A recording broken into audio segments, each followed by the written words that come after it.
But what I've noticed in Meta ads specifically is even though it's getting more and more automated, what the customer needs changes, so you actually fit. So basically it gets more automated, but now you have to actually launch like 3 creatives per week if you want to be competitive enough, or you need to actually do amazing copywriting using AI. So the load of work hasn't changed a lot, I think. What do you think about that? I mean, yeah, for us, it definitely changed a lot. I think everything is getting super competitive in terms of the sphere of SEO is getting incredibly competitive. And even like you said, for meta ads, I think a lot of people are getting in the business, but a lot of people are also noticing that they need these things like media buying, SEO. So a lot of businesses are getting in on it. For SEO, I mean, Google's come out with a bunch of updates. There's been AI, so we're constantly combating AI content that's out there. All our content is written manually, especially, you know, we have higher end clients too that we need to respect their brand voice, and we can't just put out any type of garbage, you know. We have to really be careful with what we put out.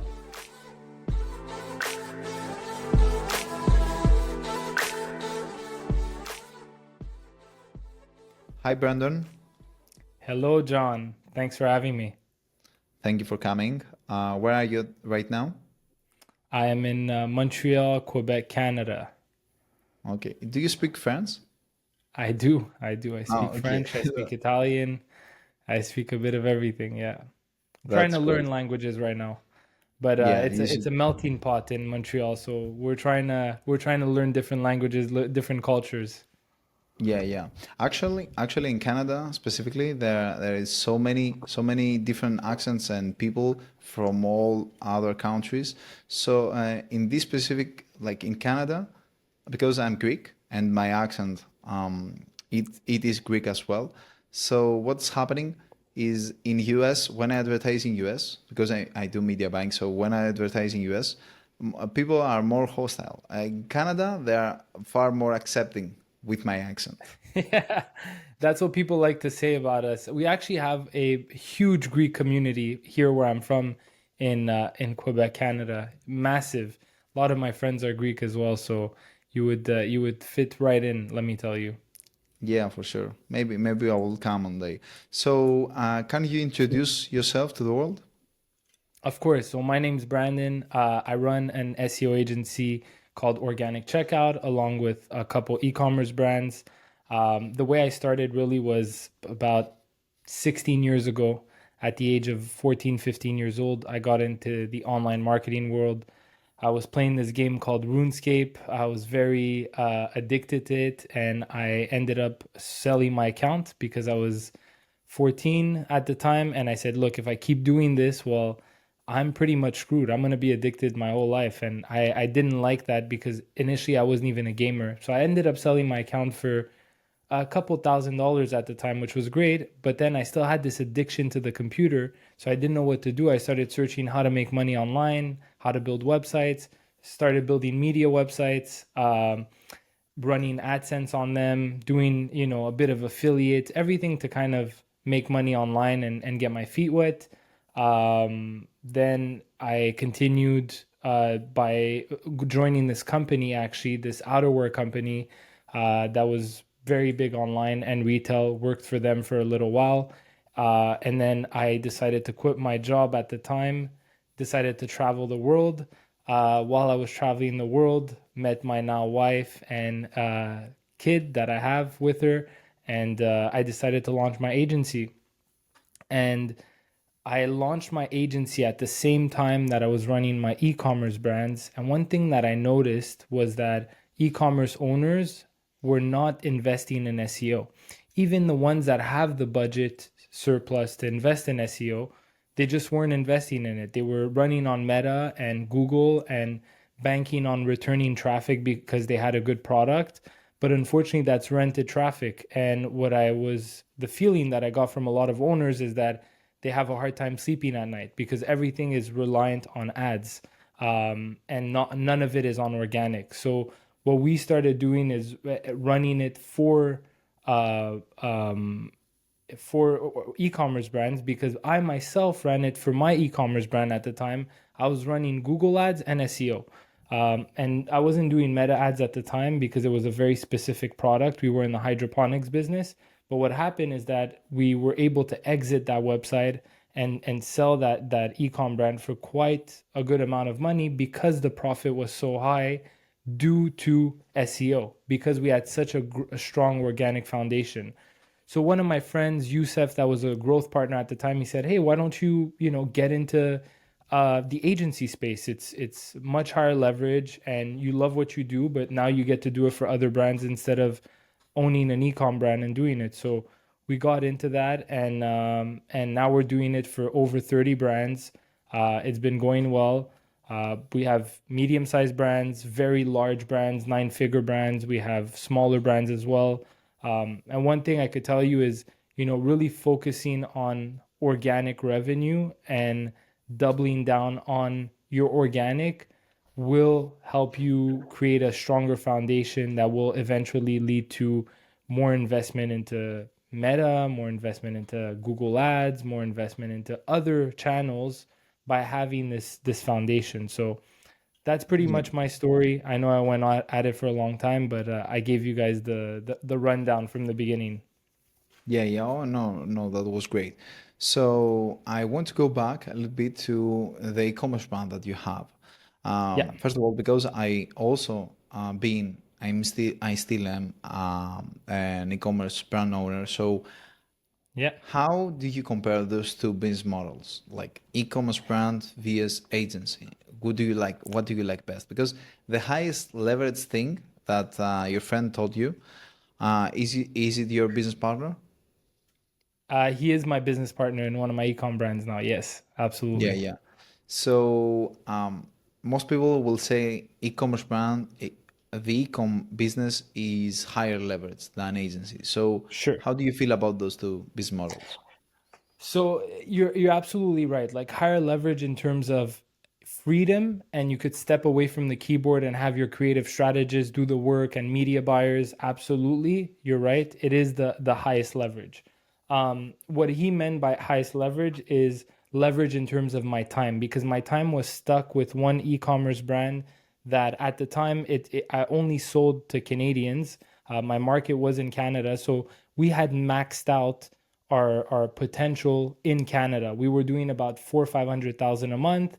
Um, it was a very small profit margin business because our margin on the product would range anywhere from 30 to 50%, sometimes 60%, but very rarely. And your average DTC brand nowadays has a margin of like 70 to 90%, and that's how they're able to scale like very well on Meta. So the ecom brand was good because everything was in place. I had my employees, I had customer service, I had an operations manager. But truthfully, at the end of the day, I was investing a lot of my time overlooking the business for very little profit margin. And I was lucky. I was one of the very few ones that did SEO. So I was able to get more profit margin than my competitors. That's what allowed me to scale from 0 to 500K a month within 2 years very easily. I had SEO and I had Google Ads. So my competitors were all going out of business due to the low profit margins. I was lucky there. On the agency side, the profit is much higher. Your time invested is a lot. It's a lot more because a lot falls on you. But just like ecom in an agency, you could have people that take care of your operations. You could have people that take care of link building, content. You could have managers. So it's also very easy to step away and just be on sales calls and close deals. I myself at this point, I'm still very small, so I tend to try to get into every single project and see how things are going, but I don't want to disrupt the operations. I don't want to disrupt the strategy. So if I do kind of get into each client here and there, I do it in a manner where I respect the hierarchy of the agency. Yeah, yeah. Okay, I get it. That definitely makes sense. So which of the two business models do you prefer? You haven't answered that question. So that's a great one. Because So you still continue to try to build new e-commerce brands. yeah, yeah, because I'm at the Even this, what I'm doing right now, like this is my first podcast with you, and I've been on Twitter and LinkedIn doing some personal branding. This is all new to me. I'm not a personal brand guy. My dream was always to be a guy that has a holding company with multiple ecom brands. No one really knows about me. I stay in the shadow. Unfortunately and fortunately, today in today's world, you need to have a personal brand. The people remember Trump, Oprah, Bezos. These are all guys that no matter what, get on a call, get on an interview, and talk. There's no longer behind the scenes business owners anymore. They're out there and they're doing podcasts. So I think I needed to get into the personal branding game, but personally, to answer your question, ecom will always have my heart. It will always be number one. I love the operations behind an ecom brand. It will always be my favorite thing to do. Okay, What okay. about you? Yeah, to be honest with you, right now I'm in the past, I would say, yeah, fuck e-commerce. Like I hated it. But definitely at some point in the future I'm going to start again because it's something that I also enjoy. Like I think that you have more reach, like you touch more people by creating a product because the B2C it's something that you influence more people by doing that, and it's more fascinating. So I think that for now I'm good with the B2B side of the business, but at some point in the future I'm going to definitely do an e-com brand and focus on that as well. And Yeah, go ahead. Sorry. yeah, and I think that you can scale more. Like Yeah. it's something that you can scale a lot more if you know what you're doing and if you do the right things. It's much harder to do it. Like generating 10K from agency, it's much like profit. It's much easier than generate 10K from an ecom brand. That's for sure. Yeah. But if you scale, the upside is huge. Definitely, definitely. Especially nowadays, and give me your thoughts on this, but I think with like this whole metaverse, AI, everything happening, the world is becoming so online, like non-tangible things, that I think that these tangible things are the only things that are left when it comes to physical products. So people will want more of these tangible things and want less of, like you said, SaaS products and NFTs and all these invisible things that are there. I think the last real thing that's left in this industry is and online is ecom, and it's a service business, right? Those are the only two ones. It's ecom and service businesses. So, Yeah. I mean, And for service business, it's something that it's debatable if it's yeah, going to be continue with yeah. all the I, what AI I, agents and yeah, the what I mean automation. by that is local service, like Local. Yeah, yeah, plumbers, yeah. electricians, like those are the real tangible things that are left, really. Yeah, yeah, for sure. Like if you want to be AI proof, yeah, you should have something that people touch because Exactly. yeah, everything else is being automated. Like you have noticed it, I have noticed it with Meta ads. It's getting more and more automated. So it's much simpler to do it yourself. Of course, the job that you actually do, because that's one thing that I have noticed, and I want your thoughts on SEO because SEO it's the only thing that I have like almost zero experience. Like with email marketing, with my e-commerce brand, I actually did a lot of Klaviyo automations, so I have Yep. an experience around that. I have experience with Google Meta Ads, but SEO is something that I don't have experience with. But what I've noticed in Meta Ads specifically is even though it's getting more and more automated, the what the customer is needs changes. So you actually fit. So basically, it gets more automated, but now you have to actually launch like 3 creatives per week if you want to be competitive enough, or you Yep. need to actually write amazing scripts, do amazing copywriting using AI. So the load of work hasn't changed a lot, I think. What about you? What do you think about that? I mean, yeah, for us, it definitely changed a lot. I think everything is getting super competitive in terms of the sphere of SEO is getting incredibly competitive. And even like you said, for meta ads, I think a lot of people are getting in the business, but a lot of people are also noticing that they need these things like media buying, SEO. So a lot of businesses are getting in on it. For SEO, I mean, Google's come out with a bunch of updates. There's been AI, so we're constantly combating AI content that's out there. All our content is written manually. Especially, we have higher end clients too that we need to respect their brand voice, and we can't just put out any type of garbage. We have to really be careful with what we put out. Basically, the searches that we're seeing in AI right now, we're seeing like the first text is all AI. A lot of clients are asking us about LLMs. How do we rank in LLMs? How do we get featured in LLMs? So that's also changing. This is like an unknown thing. We have OpenAI that just came out with the product discovery feature. So we think they're competing against Google right now, and they're eventually going to do paid shopping. What I'm thinking is a lot of these AIs, they're not really releasing any paid feature right now because it's very new. So they're getting people hooked on the subscription, giving them the best value possible. And then once they're very familiar with AI and they start using AI a lot, that's when they're gonna start adding ads and whatnot. So there's also Apple that just came out with the CEO was on an interview, or I think the CEO, and he said that they're going to be launching Apple Search AI. So that's going to hurt Google very much because a lot of Apple utilizes Google for search. So the Google stock went down like 15% in 2 days. So we don't know what's going on. All we know is that we need to work 10 times harder to actually get the positioning that we want for our clients. It involves a lot of technical SEO, content, link building, which back in the day it was almost a free for all to do these things. It was like we would launch off a campaign, and we would be ranking within the top three, top four positions very, very easily. So the landscape has definitely changed there for sure. Yeah, Yeah, I definitely agree. Like as you can see, like because your job is getting much harder due to AI, like it's getting easier for people to rank. Like sure.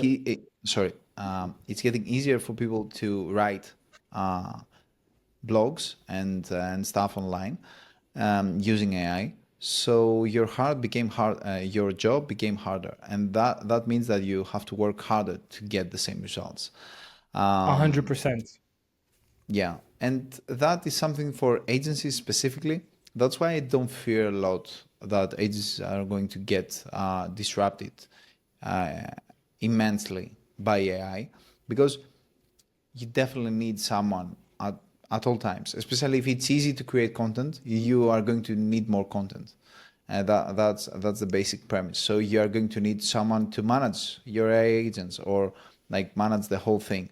So people, I definitely think that they are always going to be needed. I want to learn a little bit more about SEO, because it's not something that I'm too familiar with.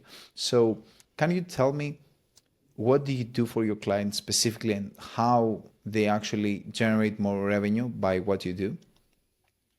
Yeah, definitely. So we work mostly with e-com businesses. We have some local businesses that we work for. So obviously e-com and local are two different things. But if we're looking at e-com alone, what we tend to do is analyze. So when we start, we do a full strategy and audit for them.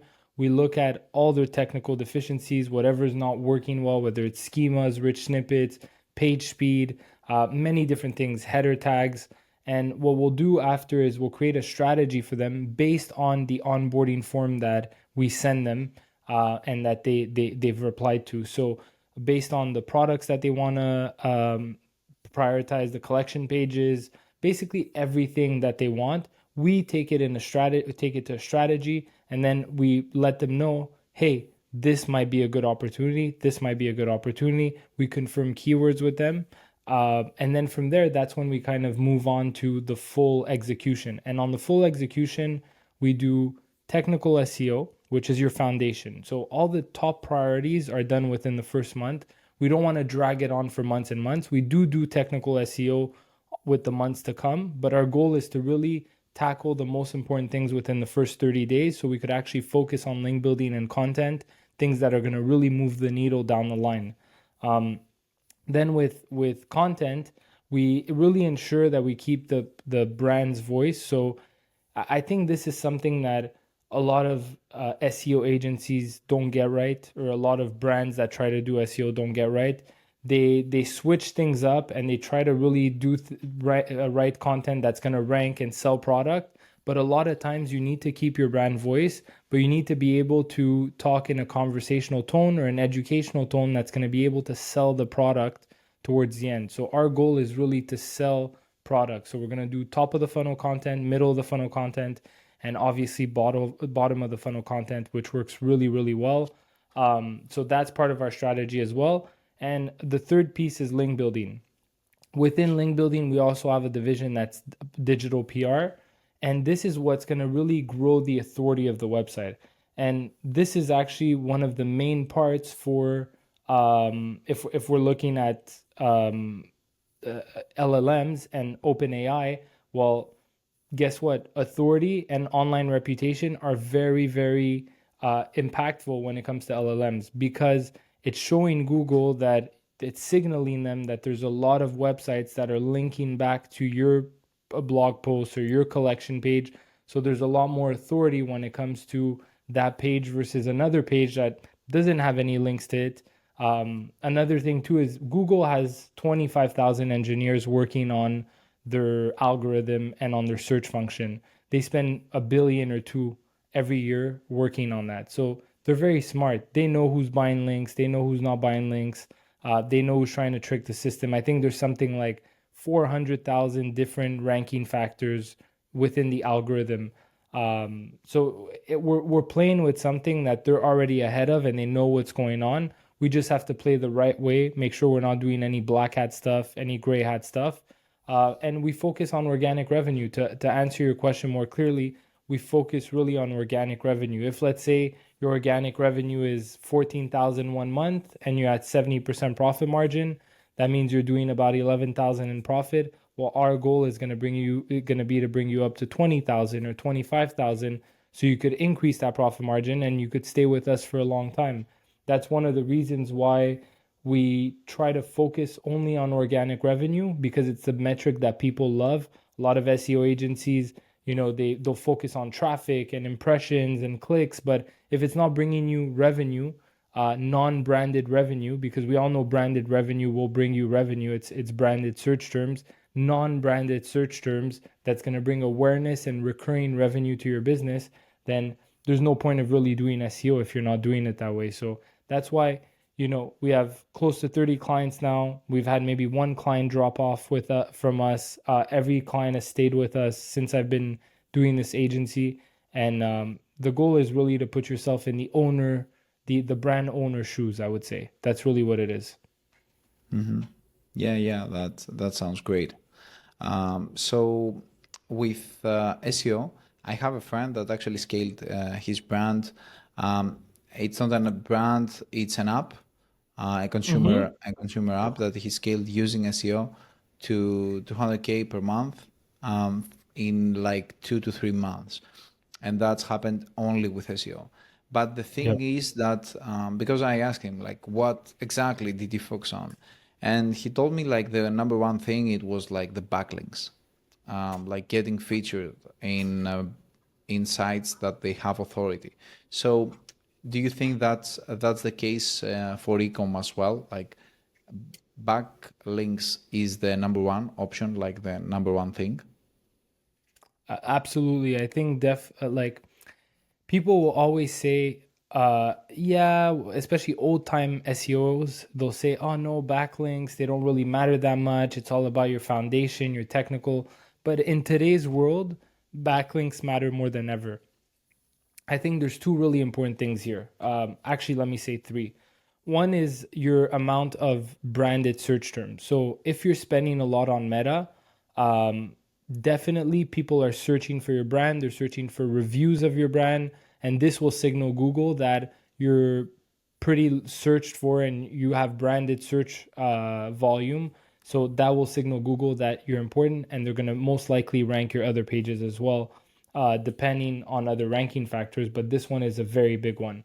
Second, backlinking. So relevant, high authority backlinking, not just any garbage backlinks that you could buy for $20, $30.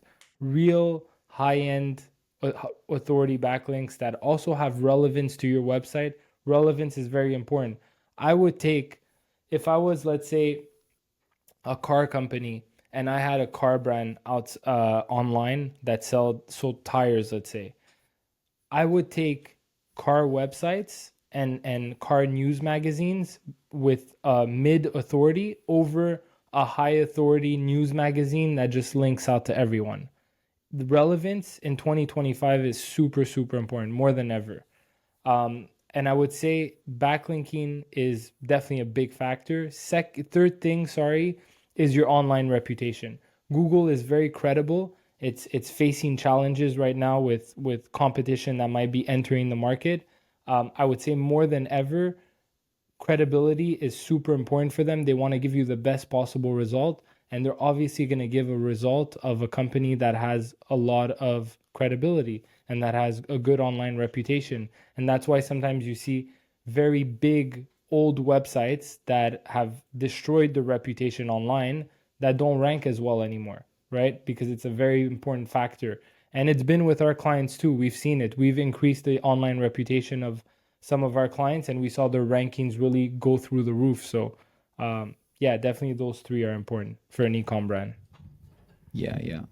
I definitely get it. It's definitely like what Google is trying to do is trying to improve the user experience. So basically, whatever you can do to improve the user experience, and by user experience, I mean like you Google a lamp and it shows um, a shop that actually has lamps in your area that you can go and buy, or you can actually order, and that delivers the lamps so to Yep. verify that they need to have good reviews. So it's something that the AI algorithm actually does really really well.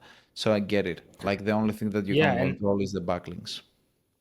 yeah, for sure. And also the more you have reviews, like you just said, you're gonna click through and actually go on the website or call the number that's there. And Google has access to all of this. That's why they have analytics, they have Search Console, they see all of this. So if the engagement is better with the customer, well, or the potential prospect, they're obviously gonna rank you higher and higher afterwards. That's why on local SEO, the more reviews that you have, positive reviews actually affects your visibility on the maps pack. So yeah, definitely. Yeah, yeah, I get it. So I want to understand one thing, because right now you do SEO and you do also Google Ads. How do you think those two are affecting each other?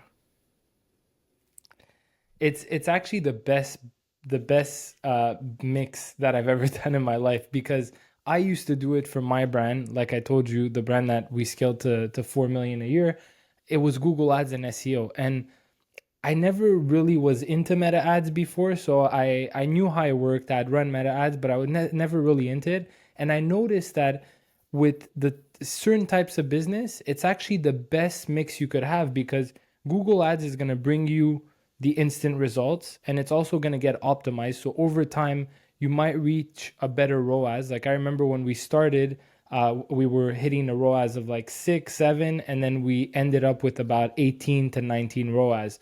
So the Google's learning, the AI is very slow in the beginning. It's not like Meta. Meta has a much better AI, but in the long run, it gets optimized to actually give you a very solid ROAS, and it's a great system.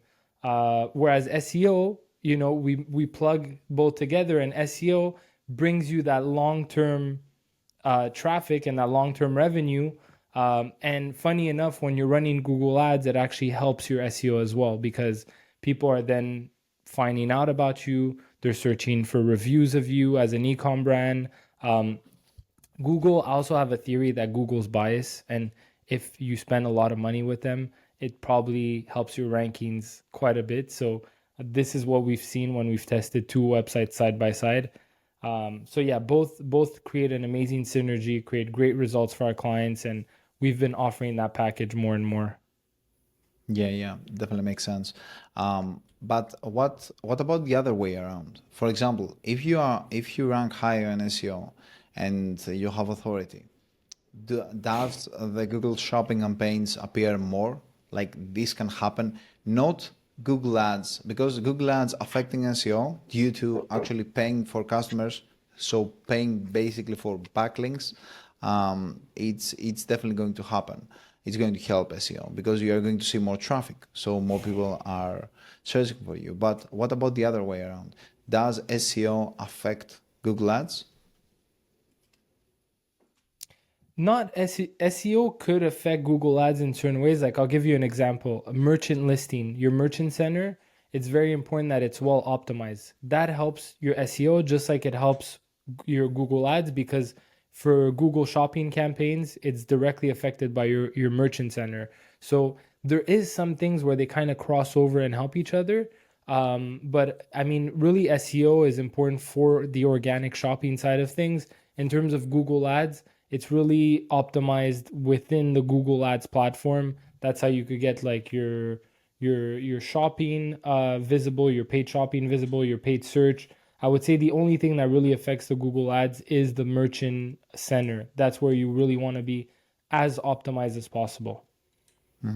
Okay, so what about the new brands? Because if you have a really established e-commerce brand and you do meta ads, you want to implement SEO and Google Ads, it's going to help for sure. It's going to help a ton. But I've seen a lot of businesses start with either organic content, Instagram posting and Facebook and TikTok lately. So I've seen a lot of businesses also start with meta ads. But in 2025, can you start with SEO solely?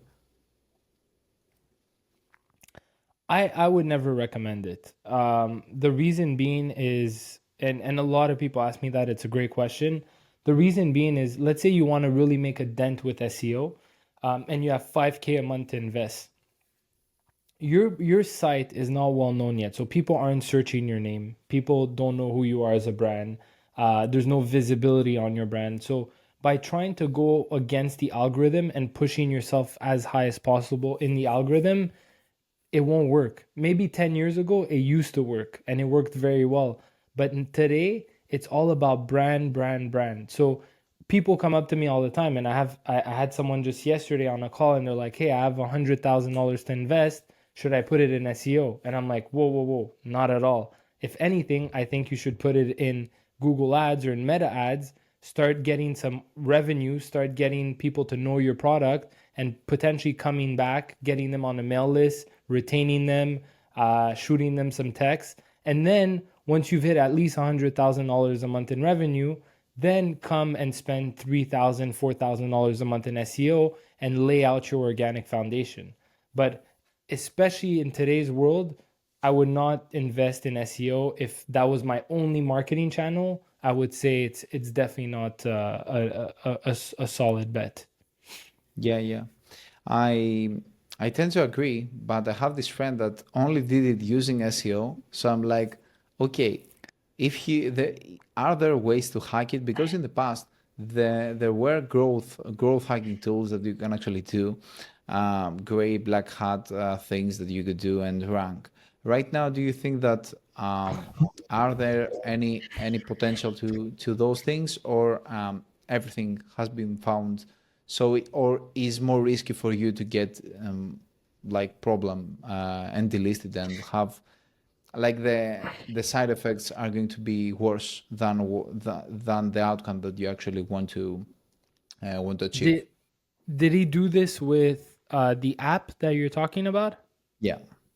Yeah, so an app is totally different. So a B2B app or B2C app is different, because you could, you could fully be invested in SEO, and you could kind of hit some keywords that aren't hit by other e-com brands or aren't out there. It's a very unique product. For example, there's this there's this guy that started, I think it's like it's a lyrics app or whatnot, or a music app. And he basically took like all the songs that exist and he had all the lyrics made out to them, and he created all these like programmatic pages of all these songs, and automatically had like a million pages of specific keywords that people were searching for.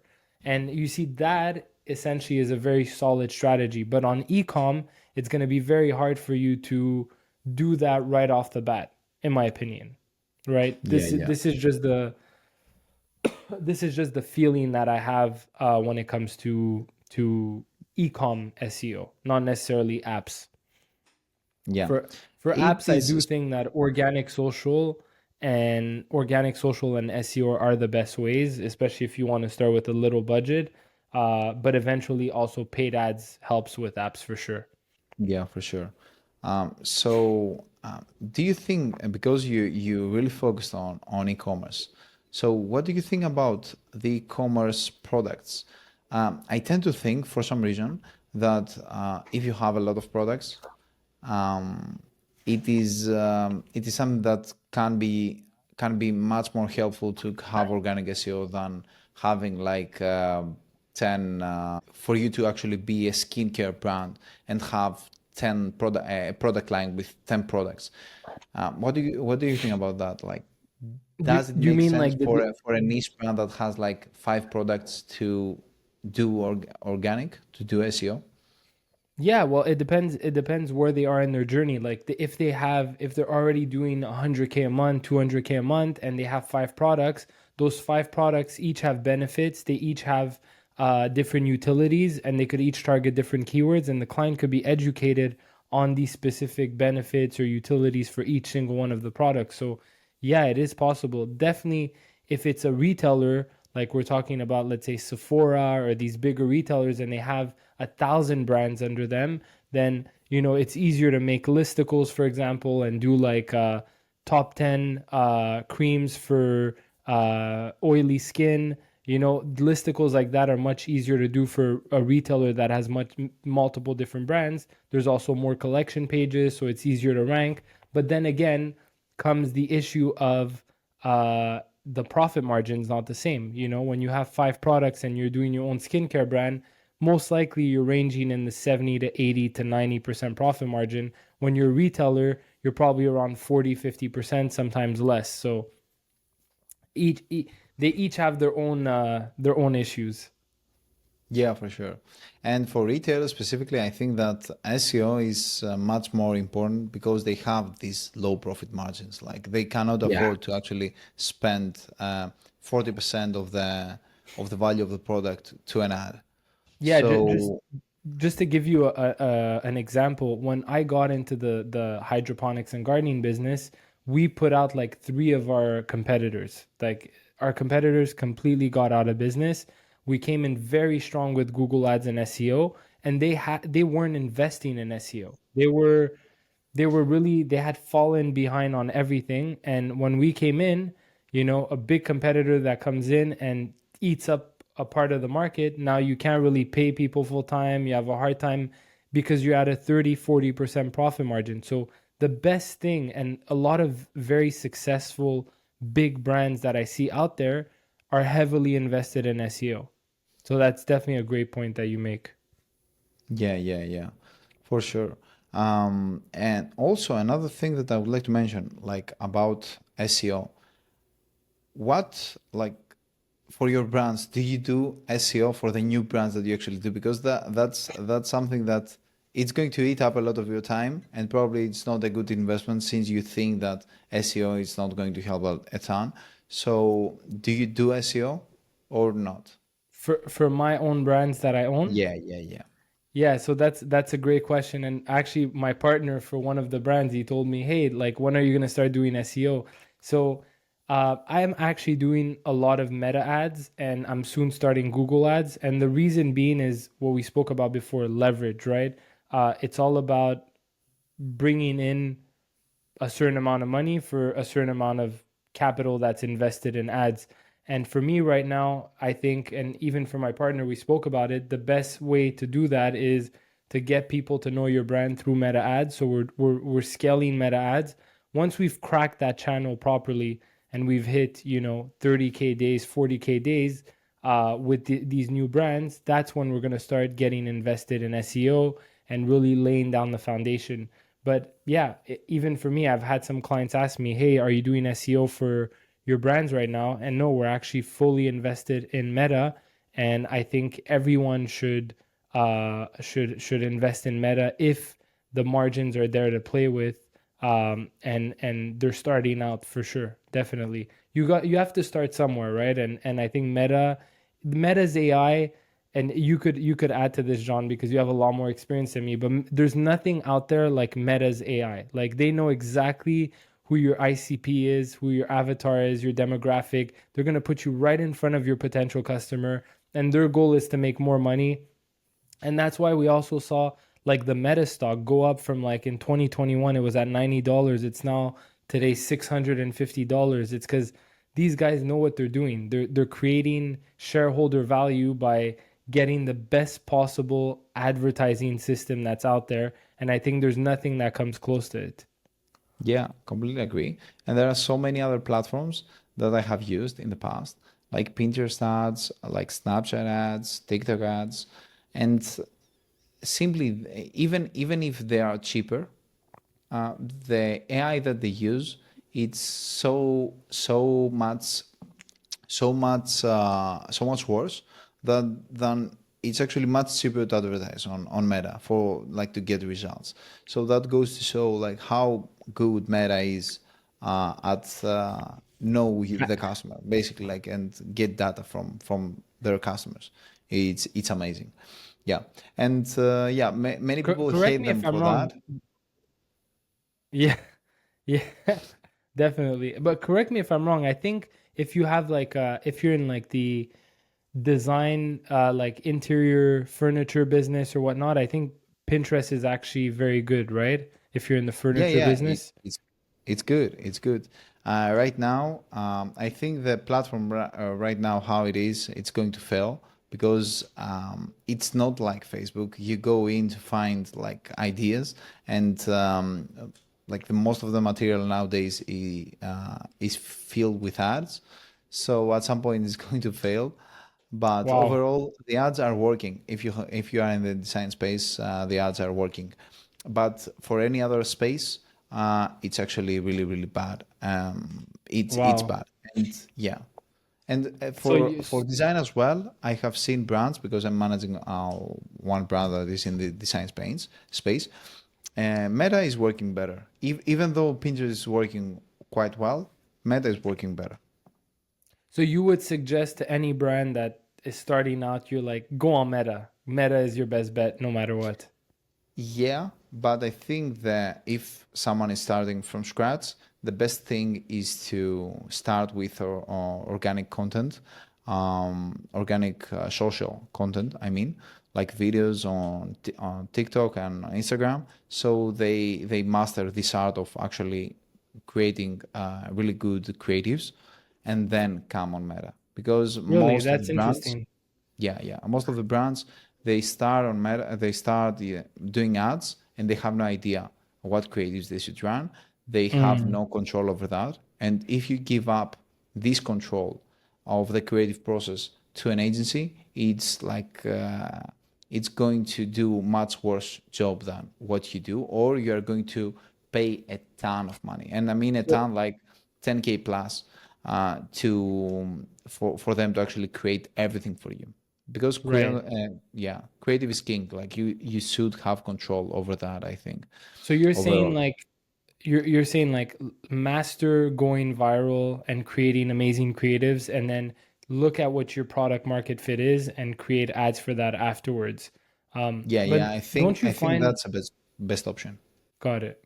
Because I see like bigger. I work with larger agencies that have, for example, I white label my SEO services for a very large agency that has like 150, 160, 7, 8, 9 figure brands under them. Big agency in California. Um, what do you? A lot of them say like statics are the best to find your product market fit once you're under like 100K a month. And then once you're past 100K a month, like this is where you start doing the videos and whatnot, and that's where the magic happens when you start doing like video creatives and stuff. What are your thoughts about that, like static versus video creatives? Yeah. Um, I don't think that's the case, to be honest with you. Like, I don't know where this comes from. Maybe there is somebody that wants to spend 100K on ads.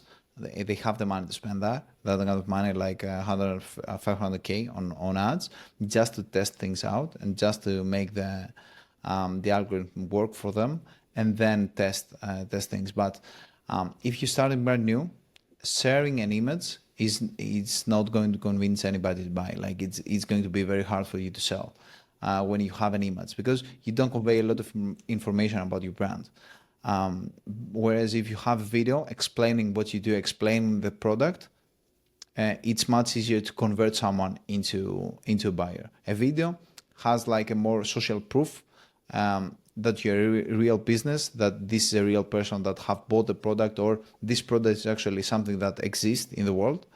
And so it's much easier even for smaller brands, or even if you start brand new, especially if you start brand new, to have a video explaining what you actually do. In most cases, it works this way. Maybe of course, there is going to be outliers that they're going to do it with static ads, but still, if the static ad is not leading to an advertorial explaining your product, convincing someone to buy, I don't see a reason for someone to actually buy. Like, it's going to be very hard to crack that. You are going to start Got like it. with Got it. Okay. yeah. And what works best for you? Like authentic, like just like a natural review or someone very like authentic speaking in front of the camera? What are like ads that work really well for you right now? Yeah, the ads that I see working time and time again are the ads that when you see the ad, you say, "This is a nice ad."